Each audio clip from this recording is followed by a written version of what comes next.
July August আপনাদের চোখের সামনে হয়েছে। বাংলাদেশের প্রত্যেকটি জেলা উপজেলায় এর রেশ ছড়িয়ে পড়েছিল।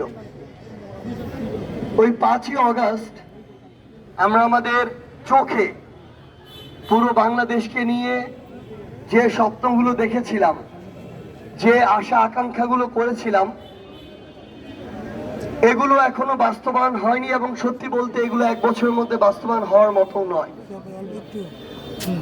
বিগত 54 বছর ধরে এই বাংলাদেশের প্রত্যেকটি সিস্টেমের যে করাপশন, বিগত 16 বছর ধরে প্রত্যেকটা জায়গায় যে স্বজনপ্রীতি, ক্ষমতার অপব্যবহার, দালালি, তোষামোদি, এই প্রত্যেকটি বিষয়ে, এই প্রত্যেকটি ক্ষেত্রে যে সিস্টেমের যে একটি ধ্বংস হয়েছে, এই সিস্টেমগুলো রিফর্ম করা 6 মাস 1 বছরের কাজও নয়।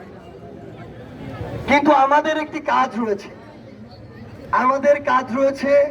আমরা যারা আপনাদের সন্তান হিসেবে, ভাই হিসেবে 2024-এর ছাত্র জনতার এই অভ্যুত্থানে অংশগ্রহণ করেছিলাম, চোখের সামনে থেকে দেখেছি।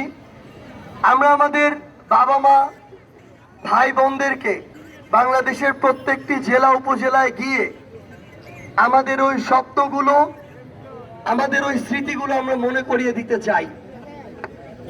কারণ 1000-এর অধিক মানুষ জীবন দিয়েছে, লক্ষ মানুষের মতো রক্তাক্ত হয়েছে বিভিন্ন জায়গায় বিভিন্নভাবে।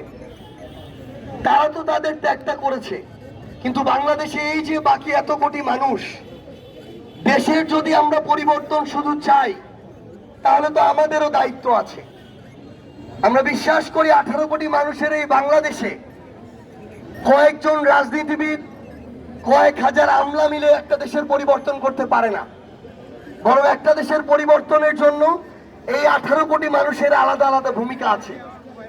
কোনো কিছু হলেই আমরা আমাদের জায়গা থেকে রাজনীতিবিদদের গালাগালি শুরু করি, আমলাদেরকে গালাগালি শুরু করি।